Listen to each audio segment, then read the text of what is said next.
How hard is it in this day and age to find a friend like your character who tells it like it is and who is loyal to a fault? Oh, yeah, ask Yeah, I'm just asking. That's question one.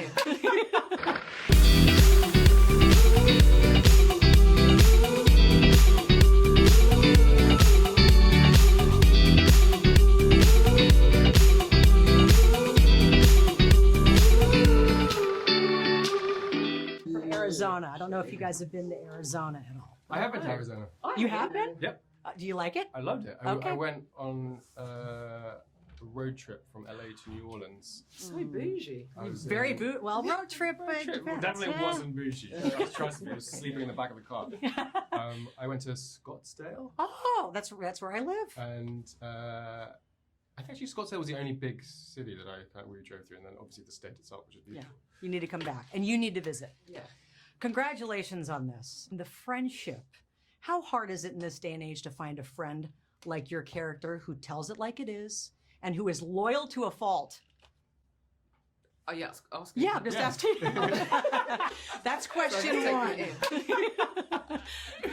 How was it to How hard? create that? No. How hard is it to actually find a friend like Lucienne? I am that friend. So no, I'm joking. I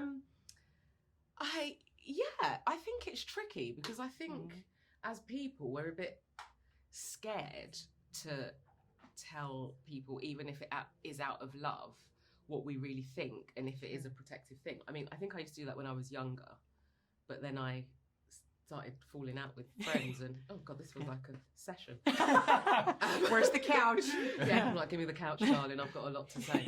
I used to do that when I was younger, and then I think I learned in society that maybe sometimes not telling the truth keeps you safer and maybe others. So yeah. I would imagine. Is it hard for you? I mean, as your stars continue to rise, is it hard to find friends that are loyal and?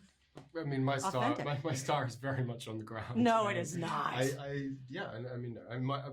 have I think friendship is about like what you contribute to. Yeah, so as long as you are a good human and listener to other people, then you'll find some people who will listen to you as well. Yeah, and trust and just being non-judgmental and being open and I have to ask, I know that you've talked a lot about the audition process. I've heard the story about you were one of the first names on the email, and then they saw hundreds and hundreds of other people. At any point during that, were you like, guys, if you don't know it's me already, I might be out. It's like the husband that never proposed, the guy that never proposes. Like if you don't know by now, it's ask me. Yeah, I know. Do you know what? I totally understand that idea, but I wasn't, because I'm such a big fan of this that I wanted them to take a long time to make the decision, so that I felt confident that they've made the right decision, and also so my fellow fans would have confidence in the decision that they made. And you know, the fact that Neil was at the forefront of that decision-making process was so important, and also it gave me time, because it took maybe 8 months to just read the 2,500 pages of it over and over again. And normally when you do a job, you kind of, the distance between the audition process and the beginning of it is quite small. And I would never have had that opportunity if they didn't take the time. I would think out of everything you had to do, I'm a fast talker, especially when I get excited. I would think one of the hardest things for you to do with your character is the pace with which he speaks. Right. It was that challenging to everything is slowed down and restrained. It was, but again, it was the guidance of Neil. He said to me that one of the most important things about Morpheus is that he's already had every thought that one could possibly have. He's lived for millennia. And so when he speaks, it should feel like it is etched in stone. He doesn't mumble, he doesn't create ideas as I am now in his head as he's speaking. Right. Like, he just says the words because he knows what he's saying. And then as far as how he sounds, Neil just said that he has to be the voice that's inside your head, the voice that guides you to sleep, and the voice that walks you through your dreams, which is a voice that needs some authority, and is potentially has a danger to it, but it also must be seductive enough that you'll follow him. Yeah. You did such an amazing job. As they wrap me, I binged all 10 episodes, and I thought for sure I'm going to have nightmares, weird dreams. Hadn't happened for me yet, but I'm curious, shooting this, what's the last best great dream you had? Oh my goodness, the last best great dream. I mean, oh God. I mean, I do dream a lot that my dog is speaking to me. Aww. You? Last best great dream? I mean, it's like, it can't be shared with the world. Okay. Yeah. But it was great. Oh gosh, that's a good question. Last best dream. This coming out, this happening, this being Yeah. done, maybe. Took like 9 months to make this. It was meant to be a 5-month thing, and then with the pandemic, it just turned into. So I think it's a dream that we probably were able to finish it. Yes, and it's coming out, next week. When I first heard that you all were paired, I thought, this is a spin-off. I mean, between Death and Lucifer and your character, Constantine, this is a spin-off. Don't you think if these three women met? Yes, and it Absolutely. needs to happen. And Allan needs to write it today.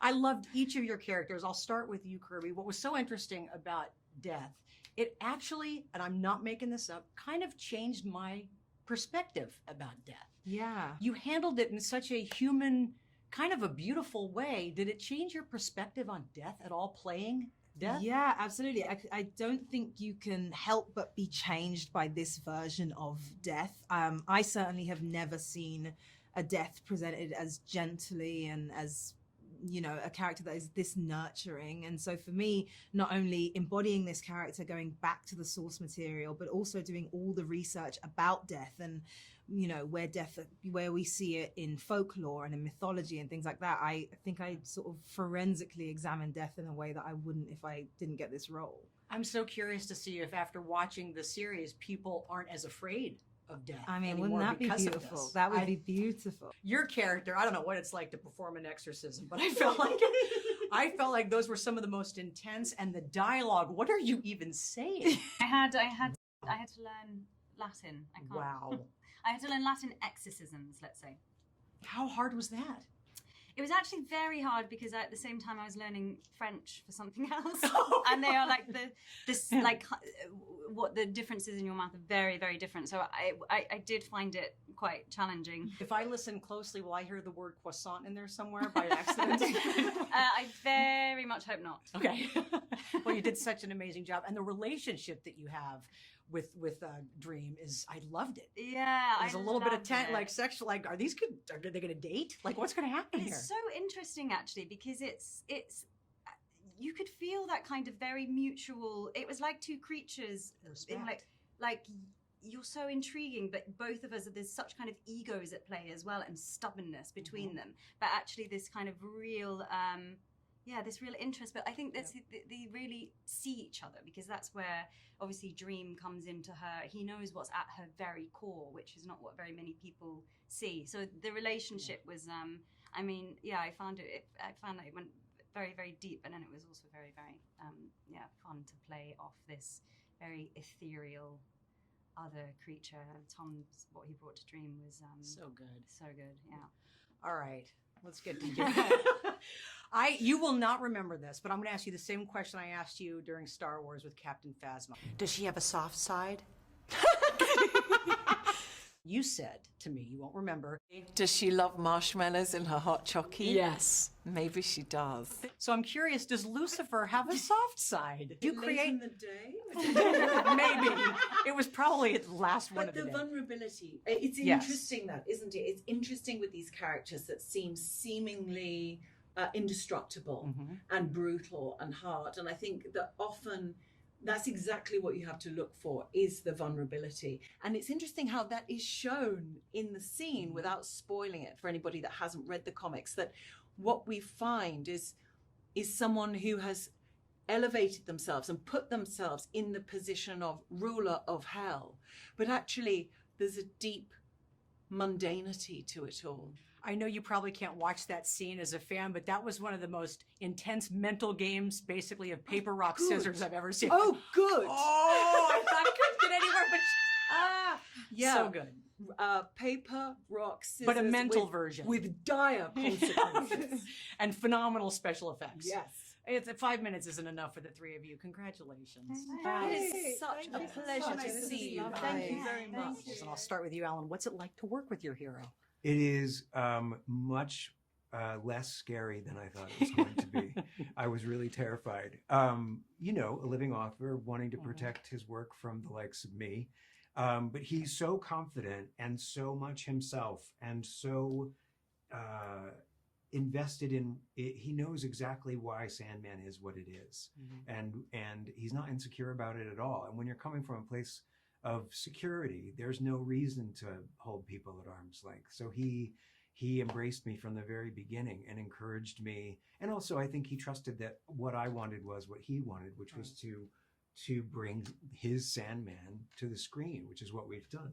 So it was a pleasure. And just, you know, I tried not to be too annoying and call every time I thought about it. For several years, I would talk to him, you know, on a Zoom call or on a FaceTime call 3 times a week. And there will be a phone call once during there. And then there will be daily emails all the way. And that during all of that time, we agreed on things. You know, and sometimes he would call me up and say, does this work or this work? And I would go, oh, why do you need that? And he would say, well, so-and-so. And I'd go, oh, right. Well, when I was writing it, actually, that was the original direction that I tried to go. But the problem that you run into is this. So, but I can see what you're trying to solve. So why don't we go over here? And it was just, it was always very easy. It was very easy. Yeah. And not in we're doing television together now way. Right. It was really very easy. Yeah, and there were no, I mean, I don't remember any disagreements about casting. No.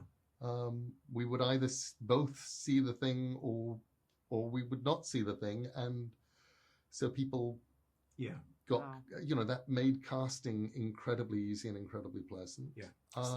So clearly he was never annoying.